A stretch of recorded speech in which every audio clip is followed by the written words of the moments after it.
नमस्कार दोस्तों, एक बार पुनः आपका चैनल पर स्वागत, अभिनंदन। आज के इस वीडियो के अंतर्गत हम बजट पर चर्चा करेंगे। आखिरकार बजट क्या होता है और बजट प्रस्तुत करने का सरकार का क्या तात्पर्य रहेगा। साथ ही कुछ टर्मिनोलॉजी जैसे कि राजकोषीय घाटा, जिसको फिजिकल डिफिसिट कहा जाता है, राजस्व घाटा, रेवेन्यू डिफिसिट, प्रभावी राजस्व घाटा, इफेक्टिव रेवेन्यू डिफिसिट, साथ ही प्राथमिक घाटा जिसको प्राइमरी डिफिसिट कहा जाता है, इसका तात्पर्य क्या है और ये क्या प्रदर्शित करना चाहते हैं और किस प्रकार इनको प्राप्त करते हैं। इन तमाम बिंदुओं को आज की इस वीडियो के अंतर्गत हम चर्चा करेंगे। साथ ही आपसे ये निवेदन रहेगा कि आप लोग साथ पेन जरूर रखें, पेन कॉपी, क्योंकि इनकी टर्मिनोलॉजी को हम समझेंगे और मेरा दावा है कि इसके बाद आपको बजट को संबंधित जैसे राजकोषीय घाटा है या प्रभावी राजस्व घाटा, प्राथमिक घाटा, ये क्या होते हैं और ये क्या दर्शाना चाहते हैं, इसका मतलब क्या है, उन बिंदुओं को हम भली भांति समझ पाएंगे। तो चलते हैं इसके अंतर्गत। सबसे पहले हम ये देखें कि बजट के अंतर्गत आप ये देखोगे कि जैसा कि पिछला हमारा बजट था, उस बजट में यहाँ ये 3 प्रकार के डाटा हमें मिले हैं। 2023-24 का, 2024-25 का, 2024-25 के 2 डेटा थे, 2025 वास्तविक अनुमान है। तो इसका मतलब क्या है कि ऑडिट या लेखा परीक्षण के बाद में जो वास्तविक डेटा जो प्राप्त हुए थे वो ही है। लेकिन जब 2024-25 का बजट प्रस्तुत किया गया था, उस समय जो अनुमान लिया गया था वो 2025 का बजट अनुमान था ही उस समय का। लेकिन 2024-25 का संशोधित अनुमान का मतलब ये है कि वित्तीय वर्ष 2024-25 के बीच में उपलब्ध वास्तविक जो आंकड़े हैं उसके आधार पर संशोधित अनुमान इसके अंतर्गत पुनः संशोधन किया गया था। और ये 2025-26 का जो आगामी जो बजट अनुमान है उसको लेकर यहाँ बात की गई। तो ये 4 प्रकार, और ये क्यों प्रदर्शित करना चाह रहा है सरकार के द्वारा, क्योंकि वास्तविक आंकड़े ये प्रदर्शित कर रहे हैं कि हमने पिछले अनुमान किस प्रकार से लिए थे और हमारे वास्तविक डेटा क्या है।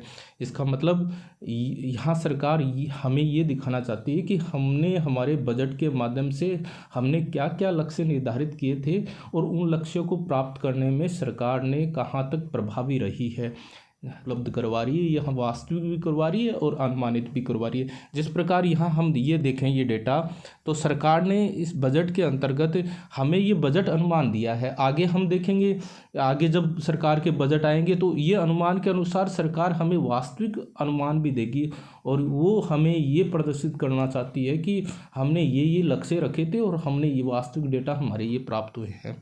ठीक है, अब यहाँ हम ये टेबल को मैं इसलिए लेकर आया हूँ क्योंकि इस टेबल के माध्यम से हमें समझने में आसानी होगी। और पुनः आपको निवेदन रहेगा कि आप कॉपी पेन ज़रूर रखिएगा साथ ही साथ। अब हम यहाँ देखें, सबसे पहले आपको ये डेटा याद नहीं करने, सिर्फ समझने के लिए हैं। सबसे पहले हम यहाँ देखें राजस्व प्राप्तियाँ, और राजस्व प्राप्तियाँ यहाँ ये अलग अलग अनुमान के आधार पर ये अलग अलग दे रखी है। और आप यहाँ देखोगे कि 2025-26 के लिए जो ये अनुमान दे रखा है वो डेटा आपके यहाँ सामने है। इसी से ही सरकार खर्चों की योजना बनाती है और इस कर राजस्व से न तो सरकार की लायबिलिटी देयता में वृद्धि होती है, न ही उसकी परिसंपत्ति में कोई कमी होती है। कहने का मतलब मैं इसे ट्रिकली इस प्रकार याद रखता हूँ, राजस्व से मतलब समझ गया राजा, यानी वह आय जिसको सरकार को वापस नहीं लौटाना पड़ता है, न ही उसकी किसी प्रकार की एसेट्स यानी परिसंपत्ति में कोई कमी होती है। जैसे कि हम देखते हैं कि राजस्व प्राप्ति के अंतर्गत 2 प्रकार की आय है, कर राजस्व है ना, जैसे जिसको कहते हैं टैक्स रेवेन्यू और नॉन टैक्स रेवेन्यू। यानी टैक्स जैसे कि आयकर लग गया, तो आयकर लगने के बाद वो सरकार के पास पैसा चला गया, यानी वो सरकार की आय है। अब इसे सरकार की कोई लायबिलिटी में देयता में वृद्धि नहीं होती, क्योंकि ये ऋण नहीं है। इसका मतलब ये नहीं है कि सरकार ने पैसा ले लिया तो उसे वापस देना पड़ेगा, या किसी से 100 रुपये ले लिए तो वो कहेगा मुझे 100 रुपये के टमाटर दे, ऐसा कुछ नहीं है भाई।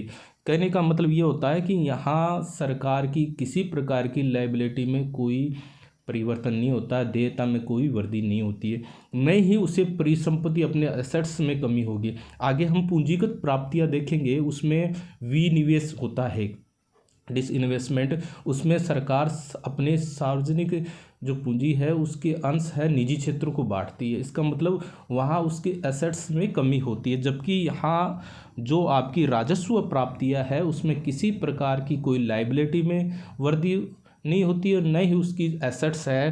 तो कहने का मतलब या तो सरकार मतलब हम ये देखें कि ऋण लेगी तो इसका मतलब उसकी लाइबिलिटी बढ़ेगी, यानी उसको भविष्य में उसको पैसा लौटाना पड़ेगा, या फिर अपनी परिसंपत्ति अपने एसेट्स को बेचेगी तो तब भी उसको पैसा प्राप्त हो सकता है। लेकिन यहाँ राजस्व प्राप्ति में ऐसा नहीं है, उसमें किसी प्रकार की कोई देयता में वृद्धि नहीं होती है, लाइबिलिटी में वृद्धि नहीं होती है, न ही किसी परिसंपत्ति में कमी होती है। यहाँ इसकी ये दो है, एक तो हो गई आपकी कर राजस्व है जिसको टैक्स रेवेन्यू, इसके अंतर्गत आपको पता ही है डायरेक्ट टैक्स आता है, इनडायरेक्ट टैक्स आता है, जैसे इनकम टैक्स आ गया, और इनडायरेक्ट टैक्स के अंतर्गत आप जीएसटी को ले सकते हो।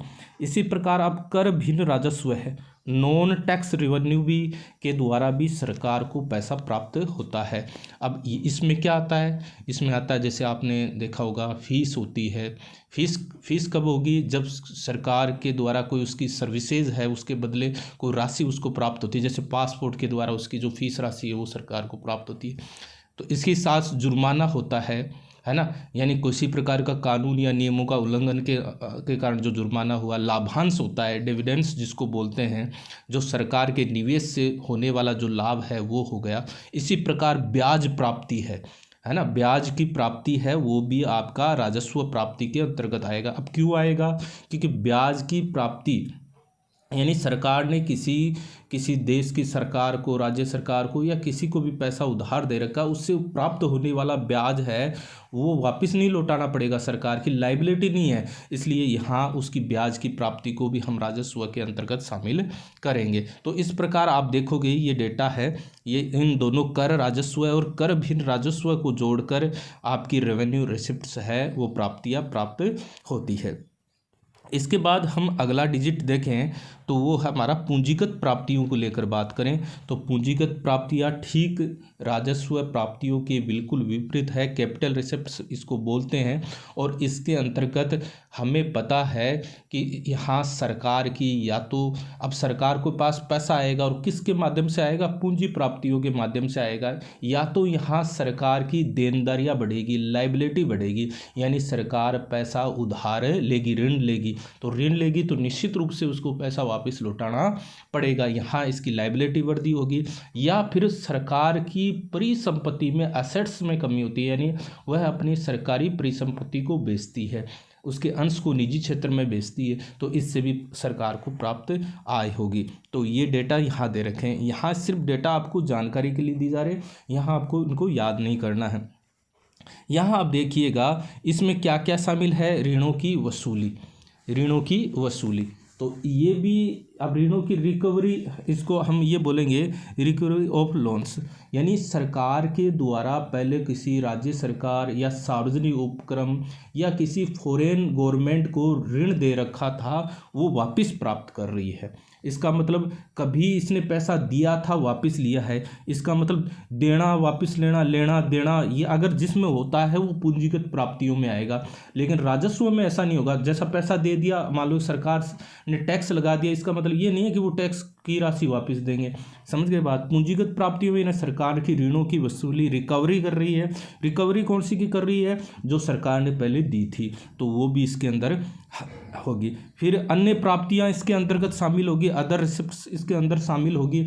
अन्य प्राप्तियों के अंतर्गत है ये सरकारी परिसंपत्ति की बिक्री, यानी सरकार है इसके अंतर्गत, जैसा कि मैंने बताया था आपको, विनिवेश डिसइन्वेस्टमेंट होता है, जो सरकारी परिसंपत्ति को निजी क्षेत्र में बेचना। यहाँ क्या होगा कि सरकार परिसंपत्ति को बेच रही, इसका मतलब उसका सरकार के पास उसकी एसेट्स है वो उसमें क्या हो रही है, कमी हो रही है। जबकि पुनः मैं कह रहा हूँ कि राजस्व प्राप्तियों के अंतर्गत ऐसा नहीं था। इसके बाद में आ गई आपकी उधार व अन्य देयताएं, बोरोविंग्स या अदर लाइबिलिटीज़, है ना। यानी उधार का मतलब तो ये हो गया कि आप सरकार ने उधार लिया है, वो राज्य सरकार फॉरेन कोई गवर्नमेंट है उसके द्वारा किसी भी माध्यम से सरकार वो क्या रह रही है, उधार ले रही है। अब यहाँ लाइबिलिटी में वृद्धि हो रही है, यानी सरकार को लिया गया उधार है वो वापस देना पड़ेगा। ठीक है, अब इसके अलावा अन्य देयताएं क्या हैं? अन्य देयताएं जो ऋण के अलावा और भी अन्य, अब उसको ऋण के रूप में, ऋण की श्रेणी में तो शामिल नहीं करेंगे, परंतु वो सरकार की लाइबिलिटी होती है। जैसे आपने सुना है भविष्य निधि, PPF। ठीक है, तो वो एक बार सरकार के पास पैसा, लेकिन भविष्य निधि की राशि है वो वापस उसको लौटानी पड़ेगी। इसी प्रकार आपने देखा होगा लघु बचत योजनाएं, है ना, जिसमें आपने राष्ट्रीय बचत पत्र है, सुकन्या समृद्धि योजना है, किसान विकास पत्र है, या वरिष्ठ नागरिक बचत योजना है, या आप देखोगे डाकघर बचत जमा है। तो ये सब क्या अन्य देयताएं हैं। एक बार तो लोगों का पैसा वहाँ जमा हो रहा है, लेकिन सरकार को वो पैसा वापस देना पड़ेगा। इस प्रकार ये सब क्या है, पूंजीगत प्राप्तियों के अंतर्गत शामिल है। और मैं पुनः यहाँ आपसे बताना चाहूँगा इसके अंतर्गत क्या होगा, सरकार की लाइबिलिटी में वृद्धि हो सकती है। लाइबिलिटी में कब होगी? उसकी देयता में वृद्धि कब होगी? जब वो उधार ले रही है या सरकार परिसंपत्ति को बेच रही है, तब उसके एसेट्स में क्या होगी, कमी होगी। तो ये दो प्रकार की सरकार की आय है, एक तो राजस्व रेवेन्यू रिसिप्ट्स हो गई और एक कैपिटल रिसिप्ट्स हो गई। और इन दोनों का योग यानी कुल प्राप्तियां, जैसा कि आप टेबल में देख पा रहे हो, जो क्रम संख्या 1 व 4 का योग है वो सरकार की टोटल आपकी आय हो गई, जो डेटा आपके सामने दिए गए हैं। अब सरकार जिस प्रकार कुल प्राप्तियां हैं, ठीक उसी के अनुरूप सरकार खर्चा भी करती है, व्यय भी करती है, और सरकार को व्यय करना भी पड़ता है, क्योंकि एक कल्याणकारी वेलफेयर अगर गवर्नमेंट साबित करनी पड़े हो तो सरकार को खर्चा भी करना अनिवार्य है। तो इस प्रकार ये कुल व्यय है। आप यहाँ देखिएगा कि ये आगे हम बात करेंगे, लेकिन ये डेटा आप जरा सा देखिएगा कि ये दोनों डेटा है बराबर है। ठीक है, अब इसको कहेंगे बजट घाटा या एक आधिक्य। ठीक है, तो यहाँ ये दोनों डेटा आप देखोगे तो बिल्कुल बराबर है। तो ये कंसेप्ट तो दूर हो गया। अगर इस भ्रम में कोई व्यक्ति है कि सरकार की आय व प्राप्तियां दोनों बराबर हैं, इसका मतलब सरकार एकदम संतुलित बजट बना रही है। परंतु आगे हम इसको गहराई से देखेंगे कि कहाँ दिक्कत आ रही है, कहाँ सरकार की लाइबिलिटी में वृद्धि हो रही है, कहाँ सरकार की देयता में वृद्धि हो रही है, कहाँ एसेट्स में कमी हो रही है, क्यों उधार लेना पड़ता है। जबकि यहाँ सीधा सीधा डेटा तो हमें ये दिख रहा है कि कुल प्राप्तियाँ और कुल व्यय बराबर है, परंतु कहीं दिक्कत है। तो यहाँ बजट घाटा या बजट आधिक्य वाली तो बात यहाँ ये एकदम कंसेप्ट से बाहर है, क्योंकि यहाँ तो देखने पर बिल्कुल शून्य है, लेकिन कुछ दिक्कत है जिसकी हम आगे चर्चा करेंगे। तो अब यहाँ कुल व्यय के अंदर हम सबसे पहले देखें, जो यहाँ क्रम संख्या 10 की बात करें, राजस्व खाता पर जो व्यय है ना, तो उसकी रेवेन्यू अकाउंट पर जो व्यय है उसकी राशि आप देख पा रहे हो। साथ ही साथ 11 नंबर का ब्याज भुगतान, यानी ब्याज का भुगतान कर रही है, ये सरकार के खाते से पैसा जा रही है, यानी सरकार ने जो भी उधार पूर्व में लिए हैं, पिछले वर्षों या उससे पहले के लिए गए हैं, उन पर सरकार को ब्याज देना पड़ रहा है, उसकी राशि यहाँ है ना, इंटरेस्ट पेमेंट यहाँ दे रखा है। साथ ही साथ 12वां नंबर का जो पॉइंट है वो है पूंजी खाते के सर्जन हेतु सहायता अनुदान। ठीक है, अब पूंजी खाते के सर्जन हेतु जो सहायता अनुदान का मतलब ये है कि सरकार के द्वारा जो पूंजीगत जो परिसंपत्तियां हैं, जो एसेट्स हैं, उनके निर्माण में किसी प्रकार की कोई सहायता अनुदान है ना दी जा रही है, तो उस राशि को इसके अंदर शामिल किया गया है 12 नंबर की राशि में। ठीक है, अब एसेट्स निर्माण यानी कोई पुल का निर्माण हो रहा है, कोई सड़क का निर्माण हो रहा है, उसमें सरकार की कोई भी सब्सिडी अनुदान दिया जा रहा है, उसकी राशि पूंजी खाते के सर्जन हेतु सहायता अनुदान। अब पॉइंट नंबर 11 और पॉइंट नंबर 12 की हम विशेष रूप से चर्चा करेंगे, तो इसको थोड़ा सा ध्यान रखिएगा कि ब्याज भुगतान इसी को यहाँ दर्शाया जा रहा है, जो कैपिटल एसेट्स के निर्माण के लिए जो एक प्रकार से जो अनुदान उसके अंतर्गत शामिल किया जा रहा है। ठीक है।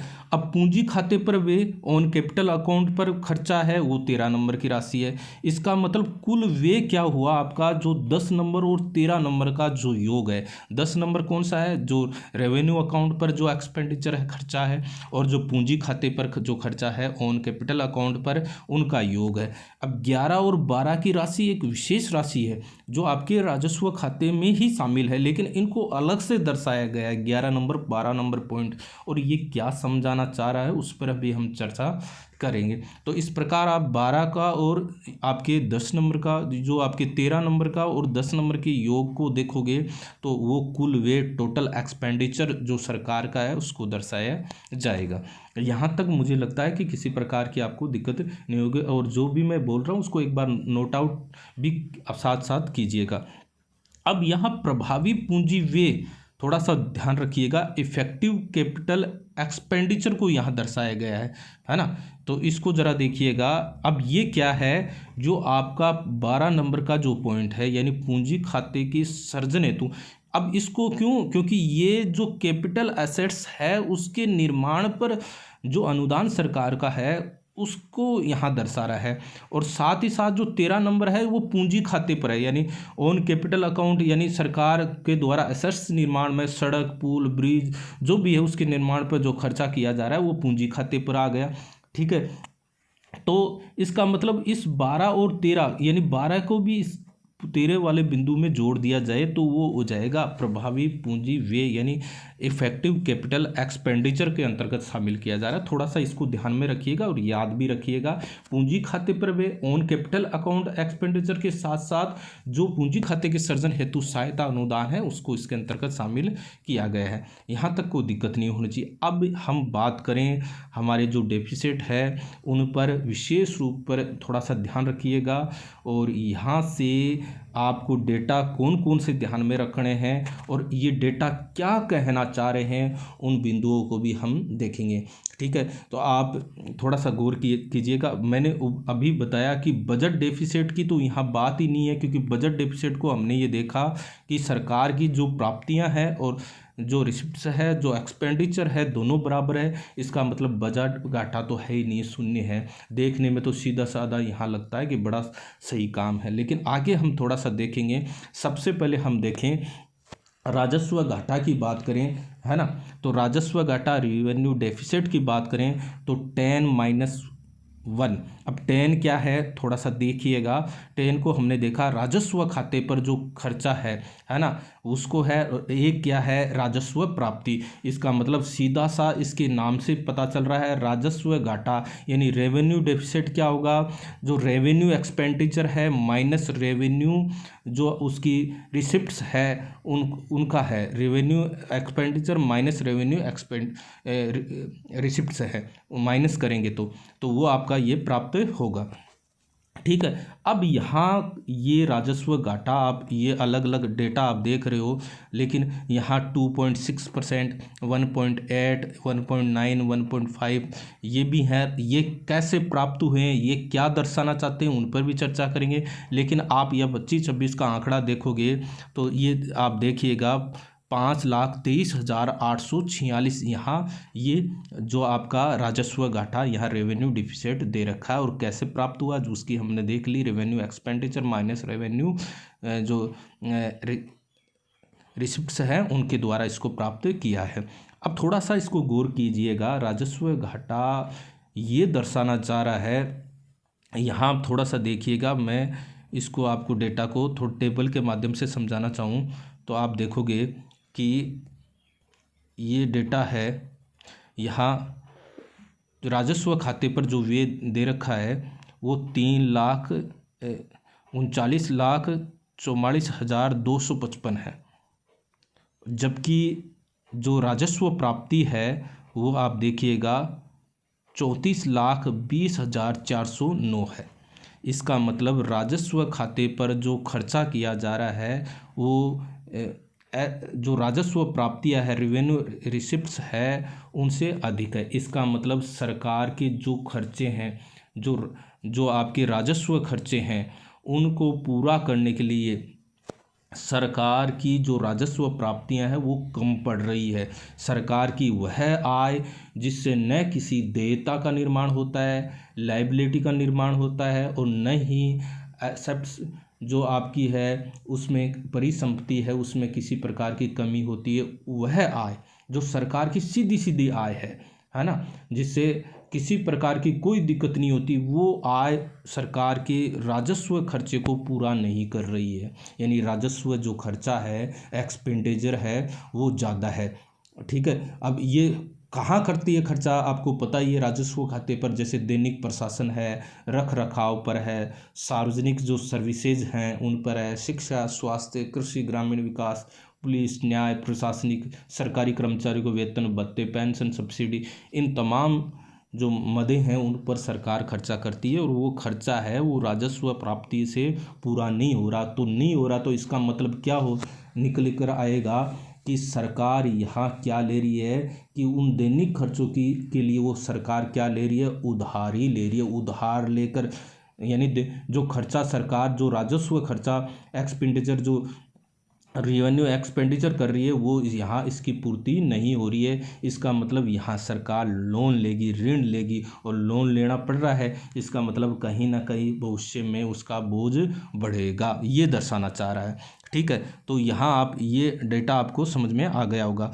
अब ये 2.6, 1.8, 1.9, 1.5 क्या हुआ कि ये जो राजस्व घाटा आप देख पा रहे हो टेबल के अंदर, ये जीडीपी के अंदर 0.6 से ये धीरे धीरे क्या होता जा रहा है, कम होता जा रहा है। इसका मतलब सरकार है वो अपने राजस्व खर्चों को पूरा करने के लिए अपनी राजस्व आय है वहाँ से वो पूरा हो धीरे धीरे होता जा रहा है। इसका मतलब यहाँ सरकार की जो उधारी है वो धीरे धीरे क्या होती जा रही है, कम होती जा रही है।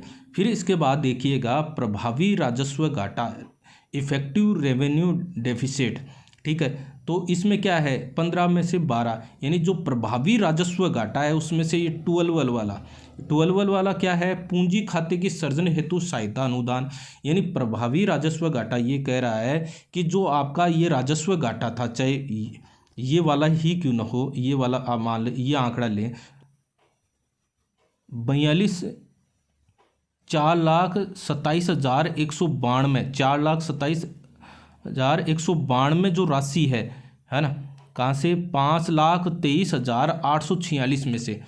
थोड़ा सा देखिएगा दोबारा डेटा हम समझेंगे कि राजस्व घाटा का ये आप डेटा लें तो राजस्व घाटा ये था 5,23,846, जिसमें से पूंजी खाते के सृजन हेतु सहायता अनुदान कितना है आपका 4,27,192। इतना खर्चा तो कहाँ कर दिया गया, किस पर, आपके पूंजी खाते के सृजन हेतु अनुदान दे दिया। तो ये हम करेंगे माइनस, तो हमारा ये 96,654 राशि प्रभावी राजस्व घाटा के रूप में प्राप्त हो रही है। तो इस प्रकार ये प्रभावी राजस्व घाटा है वो पूंजी खाते के सृजन हेतु जो अनुदान दिया है उसको माइनस करेंगे किससे, राजस्व घाटे से। तो इस प्रकार ये सरकार की वास्तविक खर्च की स्थिति को दर्शाता है। क्योंकि कई बार स्थिति ये होती है ना, आपने देखा होगा कि अधिकांश से ये ऐसा होता है कि जैसे मान लीजिए कि हमने घर वालों से कितने 500 रुपये ले लिए, थोड़ा सा समझिए, और हम बाज़ार पहुँचे। ठीक है, और बाज़ार मम्मी से सामान के लिए पैसे मांगे, मम्मी ने दे दिए। ठीक है, अब जैसे बाज़ार पहुँचे नहीं और हम अपना खर्चा करें उससे पहले फ़ोन आ जाता है कि बेटा ये सामान लाना, ये सामान लाना, ये सामान लाना, और उनमें से 300 रुपये तो की राशि को तो खर्चा घर वाले मंगवा लेते हैं, और हम खर्चा कितने करके आ रहे हैं, केवल 200 करके आ रहे हैं। समझ में आ रही है कि बात। अब उनके खाते में, मम्मी के खाते में कितने चढ़ गए कि भाई आपने कितने रुपए खर्च कर दिए, 500 रुपये खर्च कर दिए। अब धीरे धीरे 5, 10, 15, 20 महीना गुजरा, हमें दोबारा पैसों की आवश्यकता हुई और हमने मम्मी से कहे कि हमें पैसे दे 500, कोई सामान या किताब वगैरह लेकर आनी है। और मम्मी ने झटपट कह दिया अरे तेरे को कुछ दिनों पहले तो 500 रुपये दिए थे। अब उनसे कौन समझाए कि मैं बाज़ार पहुंचा नहीं, उससे पहले 300 का तो सामान आपने कह दिया, है ना।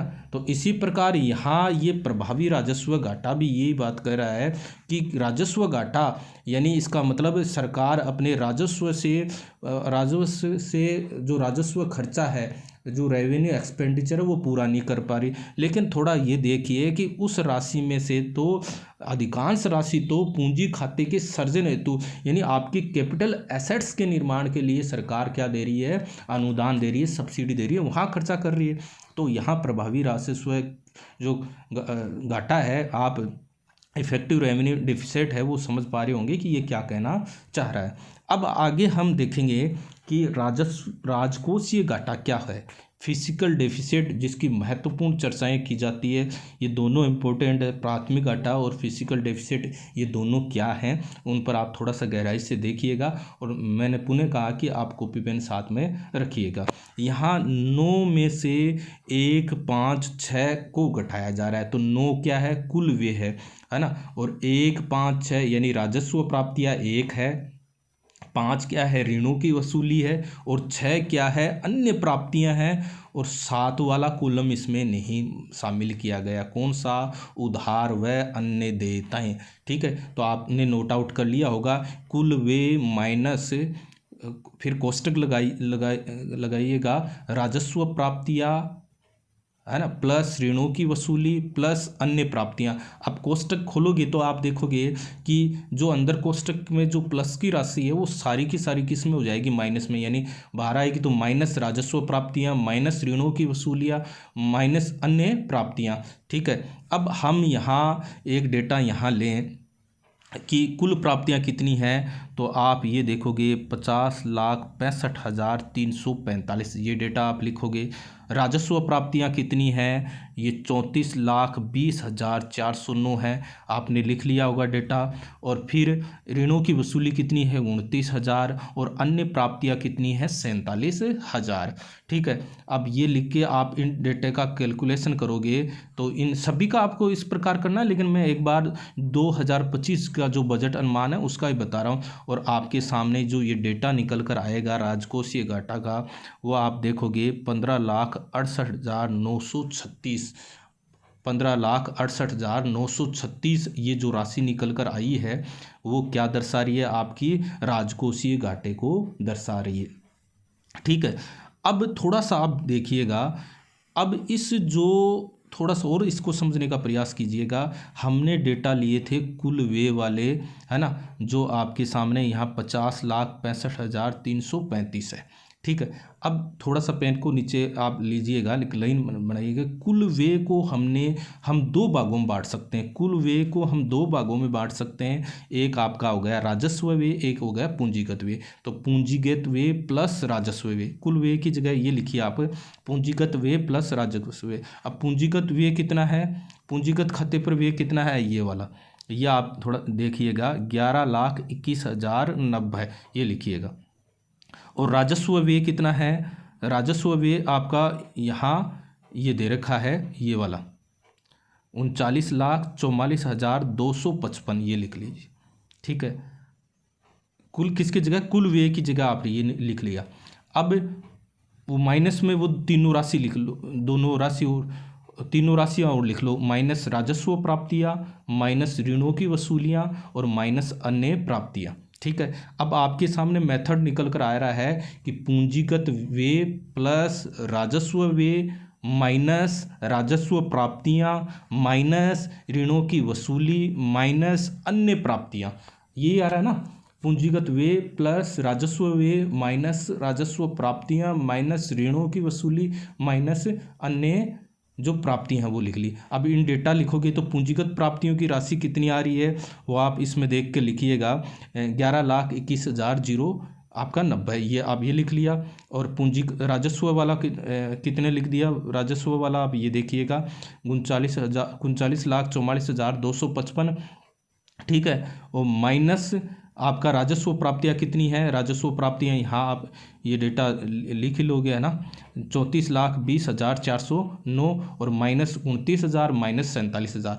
अब आप देखिएगा कि राजस्व व्यय इसमें आ रहा है ना, माइनस राजस्व प्राप्तियाँ, इन दोनों की जगह क्या लिख सकते हैं हम, बजट घाटा भी लिख सकते हैं भाई। राजस्व व्यय माइनस राजस्व प्राप्तियाँ क्या होती है, बजट घाटा होती है। इसका मतलब आप ये जो डेटा है 39,44,255 माइनस, है ना, माइनस 34,20,409 अगर माइनस करोगे तो ये डेटा भी आपके निकल कर आएगा।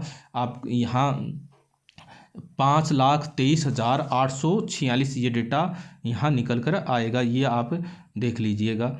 ठीक है, तो इस प्रकार यहाँ जो 11,21,090 है प्लस आपका 5,23,846 बजट का टाका हो गया, इसमें से 29,000 और माइनस 47,000 वो दोनों हो गए। अब ये क्या कहना चाह रहा है, थोड़ा सा समझिएगा कि पूंजीगत व्यय की राशि आ गई। अब पूंजीगत व्यय की राशि कितनी है, 11,21,090। उसमें से क्या घटाएं, 29,000 घटाएं और 47,000 घटाएं। 29,000 घटाएं, 47,000 घटाएं। क्यों, 29,000 तो कौन सी है, ऋणों की वसूली की है, ऋणों की वसूली। अब ऋणों की वसूली क्या दर्शा रही है कि सरकार के द्वारा पुराना जो ऋण लिया गया था वो वापस ले रही है। इसका मतलब एक प्रकार से सरकार की वर्तमान देयता को तो नहीं बढ़ा रही ना, ये वर्तमान लाइबिलिटी को तो नहीं बढ़ा रही ना, ये ऋणों की वसूली। एक बार आप हाँ तो भरिएगा कि ऋणों की वसूली जो पुराना जो है 29,000 तो वो माइनस कर रहे हैं, और 47,000 कौन सा कर रहे हैं, अन्य प्राप्ति, यानी सरकार विनिवेश कर रही है, यानी अपने एसेट्स बेच रही है, तो वहाँ भी लाइबिलिटी में वृद्धि नहीं हो रही। इसका मतलब पूंजीगत व्यय में से जो खर्चा कर रही है उसमें से ये घटाएंगे तो शेष बचेगा वो सरकार की लाइबिलिटी है। और साथ ही साथ यहाँ बजट घाटा का जो आपने राजस्व व्यय माइनस राजस्व प्राप्ति की जो 5,23,846 है वो राशि आप निकालोगे तो इस प्रकार ये इसको घटाने के बाद आप डेटा आपके सामने आएगा, वो देखिएगा और बिल्कुल मिलान कर लीजिए। इतना ही आ रहा है कि आपका 15,68,936 15,68,936। इसका मतलब ये सरकार की टोटल लाइबिलिटी को दर्शा रहा है।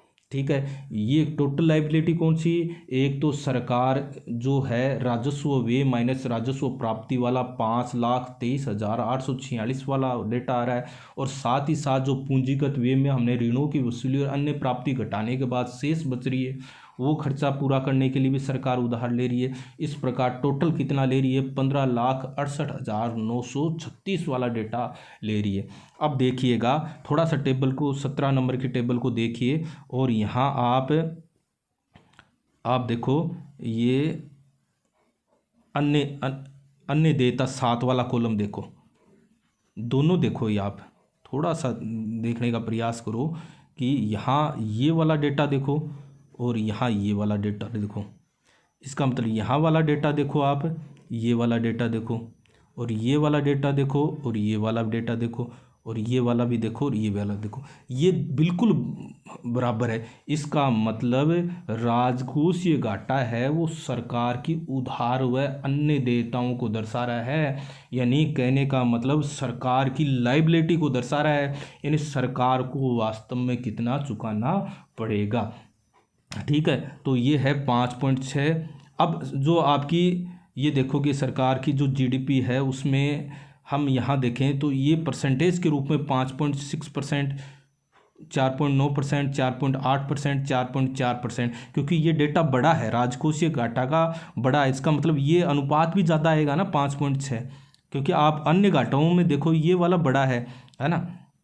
थोड़ा सा आप देखिएगा क्योंकि 16,54,643 का डेटा है ये, है ना, 5.6 वाला। लेकिन आप देखिएगा कि जो सरकार का जो राजकोषीय घाटा है वो धीरे धीरे क्या होता जा रहा है, कम, यानी 5.6, 4.9, 4.8, 4.4, यानी प्रतिशत जो आय है देश की जीडीपी है उसके अनुपात में अगर ये देखें तो धीरे धीरे ये क्या होता जा रहा है, कम होता जा रहा है। तो एक अच्छी स्थिति की संकेत को ये दर्शा रहा है। ठीक है, तो ये अनुपात ज़्यादा है। फिर आप प्राथमिक घाटा क्या है ये और समझ लीजिएगा।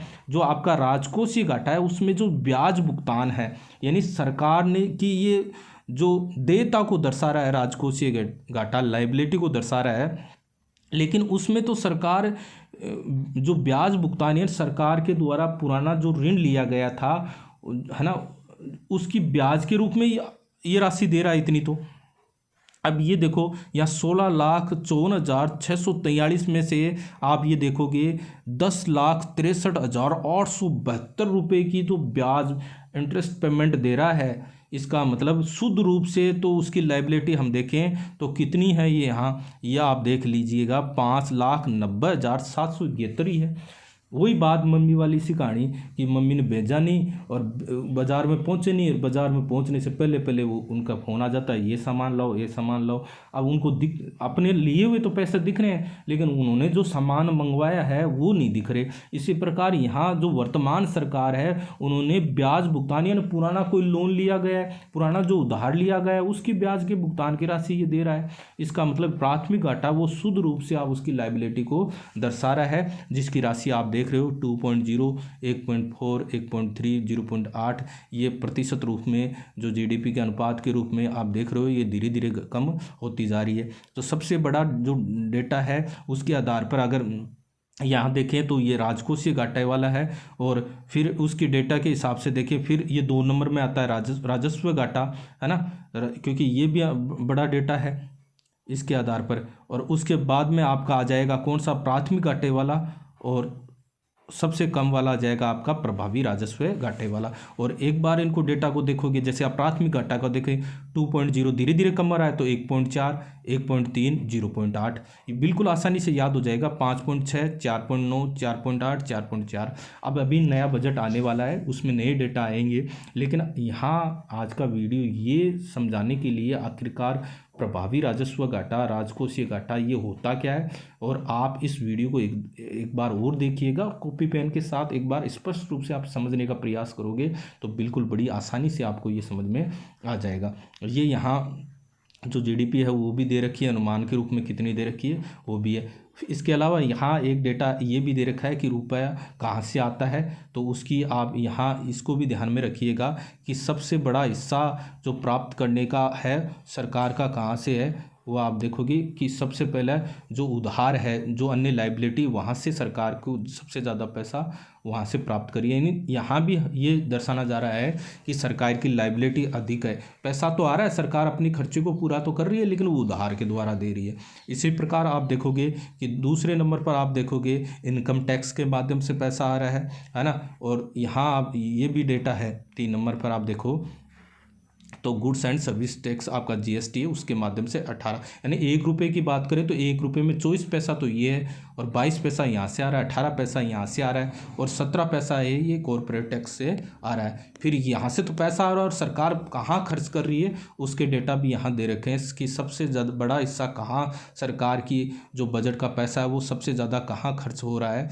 तो आप इसमें देखिएगा कि यहाँ तो ये देखो ये तो है 22 पैसा, 1 रुपये में 22 पैसा जो परसेंट के अनुपात के रूप में देखें तो state share tax and duties जो राज्य का हिस्सा है वहाँ 22 पैसे के रूप में खर्च हो रहा है। और ब्याज भुगतान है, जो पुराना सरकार का जो लोन लिया गया है, ऋण लिया गया है, उसके जो ब्याज का भुगतान में उसमें 1 रुपये में 20 पैसा यहाँ खर्च हो रहा है। तो ये राशि भी आप देखिएगा। और ये सेंटर की जो स्कीम है उन पर कितना पैसा, 16 पैसा यहाँ भी खर्च हो रहा है। तो ये डेटा भी अक्सर पूछ लिया जाता है, लेकिन हाल फिलहाल अभी नया बजट भी फरवरी में आ जाएगा तो उसके भी डेटा हमें ध्यान रखने हैं। यहाँ मेरा कहने का तात्पर्य ये था कि एक ये बताने का कि आखिरकार बजट क्या है और ये किस प्रकार से निकाला जाता है, और इसमें जो ये राजकोषीय घाटा कई बार आता है, प्राथमिक घाटा क्या होता है, तो उनको भी हम बड़ी बारीकी से समझ पाए हैं। और जो अर्थशास्त्र के से जुड़े हुए जितने भी प्रतिभागी हैं या उसके अलावा भी